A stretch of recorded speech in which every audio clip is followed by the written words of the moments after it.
कि आपका इस चिंता मुक्त जीवन और आपके चेहरे पर दिख रही इस असीम शांति का राज्य क्या है। मैं जानना चाहता हूं कि आप हमेशा खुश कैसे रहते हैं। क्या आपको कभी चिंता या संकट नहीं होती, या आप कभी निराश नहीं होते हैं? आप ऐसे चिंता मुक्त कैसे सोते हो? तो मॉन्क भिक्षु बोले, अब मैं तुम्हें जो बात बता रहा हूं, तुम उसे ध्यान पूर्वक से सुनना, और यह चीज रात को सोने से पहले ठीक 15 मिनट के लिए करना है। उसने पूछा, मॉन्क भिक्षु जी, आखिरी रात को सोने से पहले ही क्यों, और आखिरी 15 मिनट तक ही क्यों करना है? मॉन्क भिक्षु ने बोला, तुम मेरी बातों को ध्यान पूर्वक से सुनो, क्योंकि यह बातें तुम्हारी जीवन बदलने वाली हैं। रात को सोने से 15 मिनट पहले तक तुम अगर इस कार्य को करते हो तो तुम्हें जीवन में हर वह चीज मिलेंगे जो तुम चाहते हो। धन दौलत, पैसा और शोहरत, शांति और खुशियां, सब कुछ तुम्हें मिलेगा। लेकिन इसके लिए बस यही नियम है कि तुम्हें यह काम करना पड़ेगा। उसने बोला, जी मॉन्क भिक्षु, आप जो भी बताएंगे मैं उसे पूरी मेहनत और लगन के साथ करने की कोशिश करूंगा। मॉन्क भिक्षु ने बोला, ठीक है, फिर तो मेरी बातों को ध्यानपूर्वक से सुनो। आज मैं तुमको मस्तिष्क की शक्तियों के बारे में जानकारी कराने जा रहा हूं कि तुम्हारे दिमाग के पास कितनी शक्ति और ऊर्जा है। मैं अगर तुमसे कहूं कि इस दुनिया में सबसे महान, शक्तिशाली और सबसे अनमोल अगर कोई वस्तु है तो है तुम्हारा ही दिमाग है। दोस्तों, काम करने के नजरिए से हमारे दिमाग के दो भाग होते हैं, conscious brain and subconscious brain. Number 1, conscious brain का यह हिस्सा हमारे कंट्रोल में होता है। हम जागते हुए जो भी देख, सुन और समझ सकते हैं वह कॉन्शियस ब्रेन की वजह से ही होता है। जब हम सो जाते हैं तो यह भी सो जाता है। नंबर 2, सबकॉन्शियस ब्रेन का यह भाग हमारे कंट्रोल में नहीं होता। जब हम सो जाते हैं तो यह उसी समय ही जगता है। अच्छे बुरे सपने और डरावने सपने सब इसकी वजह से ही आते हैं। चेतन माइंड और अवचेतन माइंड को एक उदाहरण द्वारा समझा जा सकता है। जब भी कोई व्यक्ति पहली बार गाड़ी चलाना सीख रहा होता है तो उसे गाड़ी को ध्यानपूर्वक नियंत्रित करना होता है।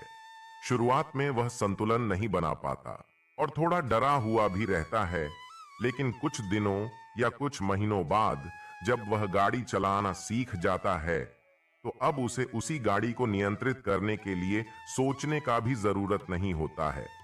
अब गाड़ी अपने आप नियंत्रित हो जाती है और अब तो वह दोस्तों या किसी के साथ बातचीत करते हुए या कोई और काम करते हुए भी गाड़ी चला देता है। ऐसा क्यों होता है? शुरुआत में जब आदमी पहली बार गाड़ी चलाना सीख रहा होता है तो वह अपने दिमाग को कॉन्शियस माइंड चलाना सीख रहा होता है, तो वह अपने माइंड को कॉन्शियस माइंड से इस्तेमाल कर रहा होता है। लेकिन जब वह बार बार गाड़ी चलाने की प्रैक्टिस करता रहता है तो वहीं आदमी अनुभव उसके दिमाग में स्टोर होना शुरू हो जाती है और धीरे धीरे अवचेतन माइंड चेतन माइंड की जगह ले लेता है। हमारा अवचेतन माइंड एक ऑटो पायलट सिस्टम की तरह है जो अपने आप ऑटोनोमस तरीके से काम करता है। सभी ऑटोनोमस कार्यों जैसे सांस लेना, दिल धड़कना आदि कार्य अवचेतन माइंड के द्वारा ही होता है। हमारी आदतें एवं रोजमर्रा के सभी कार्यों में अवचेतन माइंड का महत्वपूर्ण और अत्यधिक योगदान होता है। हमारे हर एक विचार का हमारे अवचेतन माइंड पर महत्वपूर्ण प्रभाव पड़ता है। यह हम कह सकते हैं कि हम जो कुछ भी करते या सोचते हैं उससे हमारे अवचेतन माइंड की प्रोग्रामिंग हो जाती है और फिर बाद में धीरे धीरे अवचेतन माइंड उस कार्य को नियंत्रित करने लगता है। हमारी आदतों और धारणाओं का निर्माण भी ऐसे ही होता है और बाद में वह आदत स्वचालित रूप से अवचेतन माइंड के द्वारा नियंत्रित होती है। यह हम पर प्रभावित करता है कि हम अपने अवचेतन माइंड की प्रोग्रामिंग कैसे करते हैं। एक बार प्रोग्रामिंग हो जाने के बाद अवचेतन माइंड उसके अनुसार ही काम करने लगता है, चाहे वह काम गलत ही क्यों ना हो या सही ही क्यों ना हो। चेतन माइंड कॉन्शियस माइंड को विचारों का चौकीदार भी कहा जाता है। दोस्तों, हमारा हर एक विचार एक बीज की तरह होता है और हमारा अवचेतन माइंड एक बगीचे की तरह होता है। हमारा चेतन माइंड यह निर्धारित करता है कि अवचेतन माइंड में कौन सा बीज बोना है या कौन सा नहीं बोना है। हम कभी कभी अनजाने में अपने अवचेतन माइंड में गलत प्रोग्रामिंग कर देते हैं। जैसे अगर मैं ये सोचता हूं आज मैं इस काम को नहीं करूंगा, इस काम को कल करूंगा, तो यह छोटा सा विचार धीरे धीरे मेरे काम को कल पर टालने की आदत बनाने लगता है। इतना सब सुनकर उसने मौक भिक्षु से पूछा, लेकिन इसका नींद सी से क्या तात्पर्य है, और सोने से 15 मिनट तक हमें क्या करना है, और चिंता मुक्त जीवन का रहस्य क्या है, आप वह हमें बताएं। मौक भिक्षु ने बोला, हर चीज को सीखने की जल्दी आदमी को हमेशा गलत जानकारी प्राप्त कर लेता है। वह गलत जानकारी किसी काम की नहीं होती है। इसीलिए सब्र और धैर्य के साथ बातों को सुनने की आदत डालो। मौक भिक्षु ने बोला, क्या तुमको पता है कि चेतन मस्तिष्क हमारे ब्रेन पावर का सिर्फ 10% इस्तेमाल करता है। यही दूसरी तरफ आपकी फीलिंग लेस चीज जो स्वतः चलती है, जैसे सांस लेना देखना, पलके झुकना, दिल की धड़कन महसूस करना, दौड़ना आदि कामों को करना, यह सभी चीज आपका सबकॉन्शियस माइंड को कंट्रोल करता है। यह आपकी दिमागी पावर का 90% पर इस्तेमाल करता है। आपके अवचेतन माइंड की प्रोसेसिंग पावर लगभग 50 मिलियन बिट्स पर सेकंड होता है, यानी कि सबकॉन्शियस माइंड से लाखों गुना ज्यादा होती है। सबकॉन्शियस माइंड के पास इतनी क्षमता है कि दुनिया की अनंत संभावनाओं को बड़ी आसानी से सोच कर सकता है। मॉन्क भिक्षु बोले, जिंदगी में एक बात हमेशा याद रखना, तुम जो भी हो, जैसे भी हो, अपनी सोच की वजह से हो। तुम अपने मस्तिष्क को जैसी बातें बताते हो, जैसी चीजें दिखाते हो और जैसी बातें सोचते हो, तुम वैसे ही बन जाते हो और वैसे ही तुम्हारी जिंदगी होती है। और इन्हीं वजहों से सुख दुख और तुम्हारे मन को सुकून शांति सब कुछ मिलता है और सब कुछ हो भी जाता है। इसीलिए खुद को सही मार्ग देना जरूरी है। क्या तुमने कभी ऐसा अनुभव किया है कि जब तुम सोते हो तब तुम ऐसे घटना के बारे में सपना देखते हो जिससे आप सोने से कुछ मिनट पहले सोचा हो, बोला हो या देखा हो या सुना होगा?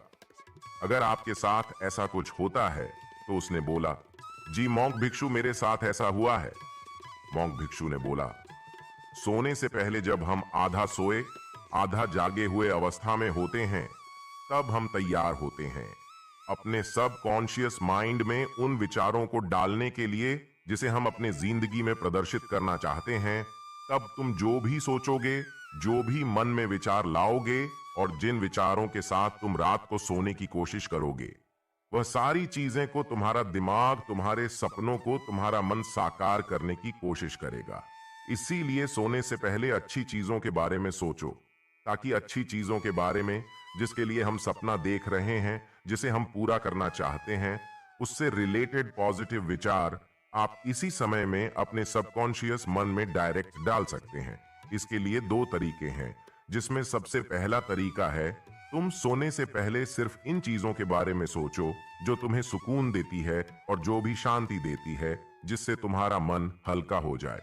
और आंख बंद करके तुम यह सोचो, आज का पूरा दिन बिताकर मैं हमेशा की तरह यह आज के आखिरी 15 मिनट खुद को दे रहा हूं। मैं सबसे पहले उनको माफ करता हूं जिन्होंने आज मुझ पर गुस्सा किया। मैं उन सबको माफ करता हूं जो बदल गए। मैं उन सब उम्मीदों को खुद से अलग करता हूं जो किसी और इंसान पर टिकी है। मैं पास्ट की पुरानी सभी बुरी आदतों को छोड़ता हूं। मैं उस इंसान के बारे में नहीं सोचूंगा जिसने मेरे साथ बुरा किया था। मैं उस इंसान को माफ करता हूं जिसने मुझे छोड़ दिया था। इस दुनिया में हर कोई इंसान ही है और इंसानों से गलतियां हो जाती हैं, इसलिए मुझसे भी गलतियां हो जाती हैं। गलती होना एकदम साधारण बात है। मेरे पास आज जो कुछ भी है उतना बहुत काफी है। मैं हर दिन खुद के और पास आता जा रहा किसी की बुराई करना, किसी के बिहेवियर को जज करना या किसी की जीवन को जज करना या खुद को या दूसरों को दोष देना, दुखी करना या रोते रहना, यह आदतें मुझसे बहुत दूर है। हां, मैं ऐसा ही हूं। मैं जानता हूं कि किसी बुरी से बुरी चीज से भी मुझे क्या सीखना है। मैं आजकल अपनी मंजिल को पाने के लिए पूरे जिंदगी से मेहनत करता हूं। मुझे अपने आप में गर्व है कि मैं वह सब करके दिखाता हूं जो मैं करना चाहता हूं। मैं अच्छा हूं, मैं बहुत सुंदर हूं और मैं सबसे ज्यादा खुद पर विश्वास और भरोसा करता हूं। मैं आज की गलती के लिए खुद